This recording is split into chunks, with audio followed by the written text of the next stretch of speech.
What is going on, guys? Jesse here, and it's December now. We're coming up on the end of the year, and in the past 12 months, there have been a lot of good phones that have released. But these three, the iPhone 13 Pro, S21 Ultra, and Pixel 6 Pro, kind of stand out as being three of the best flagship smartphones to come out this year. And chances are, if you're in the market for a $1,000-ish phone, these three are at the top of your list. So in this video, I'll be comparing these three smartphones against each other, and hopefully by the end, if you're looking to purchase one of these, the choice will become a little bit more clear. And if not, hope it's at least entertaining. And spoiler alert, there isn't going to be a winner, because I feel like each of these phones have their own set of strengths and weaknesses, and which one is best for you will depend on your needs and your use case. So with that out of the way, let's dive in.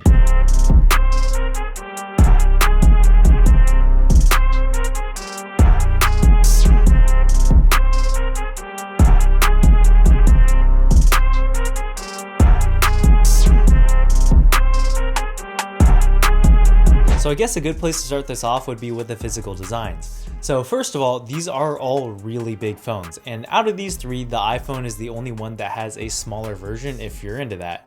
But as far as the ones I have here go, the Pixel and the iPhone both have 6.7-inch displays, while the S21 has a slightly larger diagonal of 6.8 inches. But in terms of screen area, it really isn't any bigger because it's a bit of a skinnier screen overall. And we'll talk all about the screens in a bit, but I think the thing that a lot of people worry about when phones get this big is how unwieldy it feels in the hands.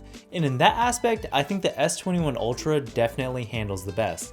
The slightly thinner aspect ratio helps it feel smaller in the hands, as well as the way that the edges are slightly curved, and also the frosted glass, which I think Samsung does better than anyone else, just makes holding this thing in the hand a pleasure. On the other hand, I think the iPhone probably has the worst hand feel out of these three, with all these flat, sharp edges, as well as it just being the heaviest. It kind of feels a little brick-like in the hand. It also has a matte glass back, which feels nice, but it's just not quite at the same level as the Samsung in terms of suppleness. And I think the Pixel falls somewhere in between the other two, with the wider aspect ratio making it feel bigger, but rounded corners to be a little bit less abrasive in the hand. One thing I was very disappointed by though was the absence of a matte glass back, which is one of my personal favorite phone trends. The other thing I will note about the Pixel's feel though is that it definitely doesn't feel quite as premium as the other two in this comparison. It doesn't feel cheap, but you can just tell it's not quite at the same level as the other two. I mean, this is Google's first attempt at a premium flagship device, and it kinda shows. But the other two, the iPhone and the S21, both feel on par with each other in terms of niceness. As far as aesthetics go, you can obviously make this decision for yourself, but I really like the way that all three of these look. And if it were up to me, it wouldn't really be a deciding factor. But if it does matter to you, I think the Pixel probably has the most polarizing design out of the three, and I'll just leave it at that. Now, moving on, let's talk about the screens. So like I mentioned earlier, all three of these are about the same size. They're also all OLEDs and all 120 Hz.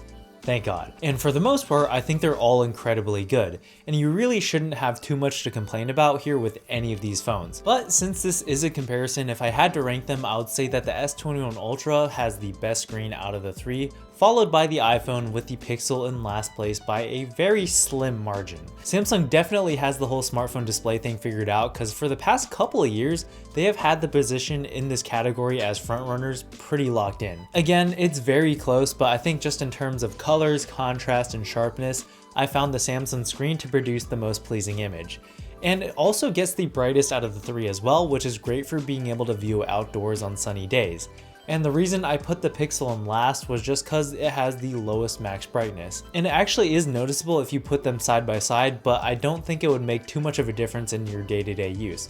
Like, I just never found myself frustrated by the screen brightness on the Pixel.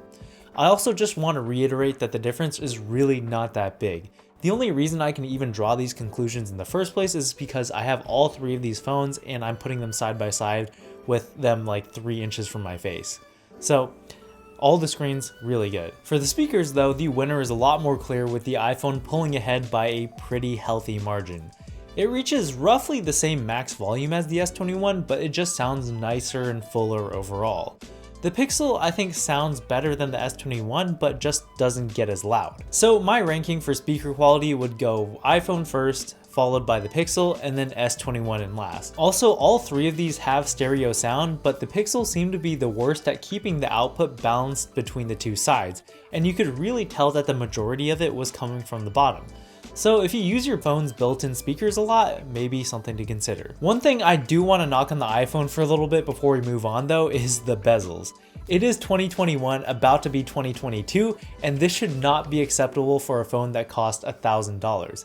Like, I get the argument that most people won't notice or care, but when you're charging this much for a phone, being just good enough should not be the goal. And when you put it beside the Galaxy or the Pixel, it really looks like it's a few years behind, because in a way, it kinda is. They did make the notch a bit smaller this year, which is good, but the bezels around the entire rest of the phone are still on the thick side, and I would really like to see those get reduced as well. One area that the iPhone definitely leads in though is performance. So I ran Geekbench on all three of them, and as you guys can see, the A15 Bionic pulls ahead pretty handily in front of both the Snapdragon 888 and Google's new Tensor chipset. Now, is this something you're gonna notice? Probably not. All three of these phones are super snappy, and just doing everyday things like social media and opening and closing apps will be totally fine on any of these. The only thing you may notice to be a bit better on the iPhone from the performance boost would probably be in loading games. It really is insanely quick. Not to say that the other two are agonizingly slow or anything like that, so personally I really wouldn't worry about the performance numbers, but maybe a few years down the line this may make a difference. So if you're planning on keeping this for 4+ years, it might be the safest option just to go for the iPhone, because they also have a better track record in terms of software support as well. But I think the area that makes a bigger difference than any of that would be with the battery life. So both the S21 Ultra and the Pixel have 5,000 mAh cells inside, while the iPhone has the smallest at around 4,300. But if we've learned anything from Apple over the past couple of years, it'd be that the number on the paper does not matter.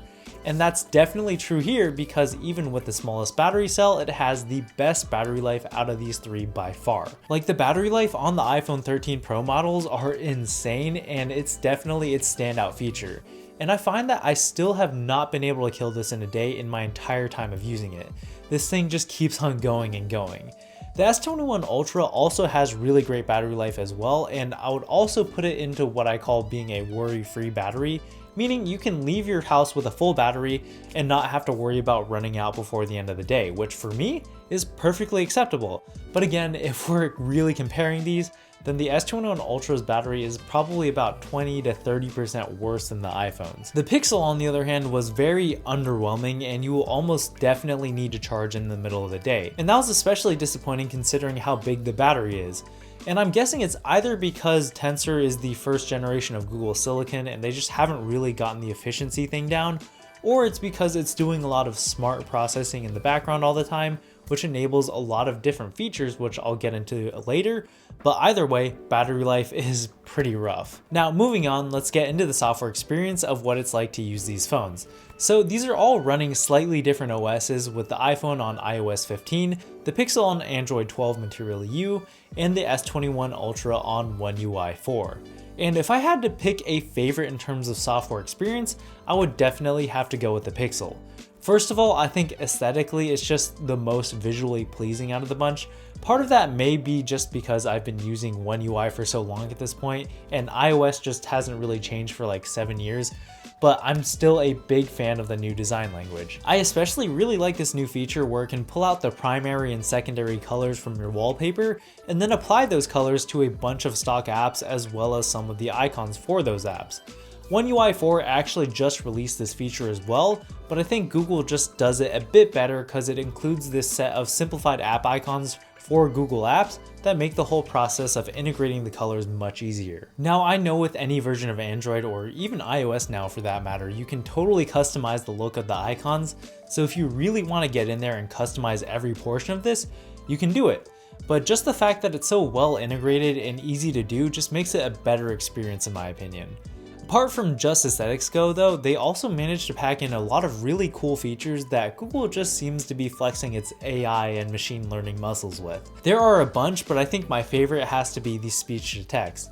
It is worth noting that all three of these phones do have some sort of speech to text functionality, but the one on the Pixel is just next level. Like putting all three of these phones side by side, testing it out, you can see that the iPhone actually isn't doing too bad, but the Pixel is pretty much doing all of this real time instead of lagging behind a word or two. I'll also say that in the real world, the Pixel definitely does have a bit of an edge as well in terms of accuracy and choosing the word that I actually wanted. Now I think if you haven't used this before, this is something that may seem a bit gimmicky, but while I was daily driving the Pixel, I found myself starting to use it way more often than I otherwise would have, to the point that I've been writing all of my scripts for these videos via speech to text because I'm just lazy like that and I think it's easier than typing. Now, if I had to choose a least favorite for software experience though, it would probably have to be the iPhone with iOS. Like, it's fine and I can get everything that I need to get done on there just fine, but it just feels super clunky compared to Android. Number one, the lack of a back button or gesture feels like a huge miss to me, especially on a phone that's this big. Like on Android, you almost never have to reach into that top left corner because you can just use gestures. But on iPhone, pretty much anytime you want to go back, you need to reach into that corner, making one-handed use much more cumbersome. Alright, and finally, let's talk about the cameras. And I just want to start this section off by saying that all of the camera systems are really good, and I don't think you can really make a bad choice here. But again, if we're comparing these head to head, which we are, we need to start nitpicking. So all three of these phones have a wide, ultra wide, and telephoto lens on them, except for the S21, which has all of those, but also an additional fourth super telephoto lens, which does 10 times optical zoom. So if those super zooms are something that you're into, then I guess the choice is pretty obvious to you. Because at those longer ranges, the S21 does definitely perform the best by quite a bit. Now, comparing the shots from the remaining cameras, I'll throw up some sample images from all three of these phones, but I think the conclusion that I came to after comparing these three in photos is that they're all good, and I would be happy to use any one of these camera systems. But overall, I think what it comes down to is which one do you like the processing of the most. Personally, I think out of these three, the Samsung is my least favorite because I just feel like it goes a little overboard with the HDR processing and the image starts to look a little fake. And between the iPhone and the Pixel, honestly, it's a toss-up for me. I really like them both. However, in video, the answer is a bit more clear. The iPhone is clearly still the best smartphone video camera. It may be a bit hard to tell because it's so small on your screens, but trust me, if you look at these on their own screens, it's pretty clear. What's a little less clear though is which one of these phones is best overall. Like I said at the beginning of the video, all three of these phones are really great in their own way, and I think you would be very happy with any one of them. But you probably didn't want to sit through this whole video just for me to give that kind of cop-out answer. So I'll put it this way. If you're deep into the Apple ecosystem and all of your friends have iPhones, then you're probably not watching this video, but on the off chance that is you, then the iPhone is probably going to be the best choice for you.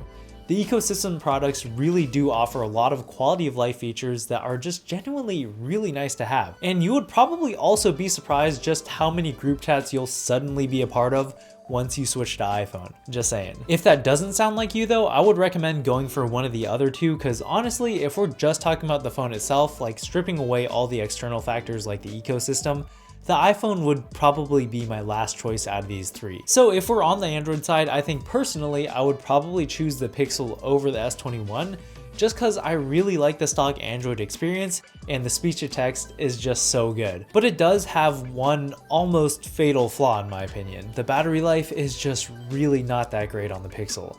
I personally usually have somewhere to charge pretty much all the time, so it's not really that big of a deal to me.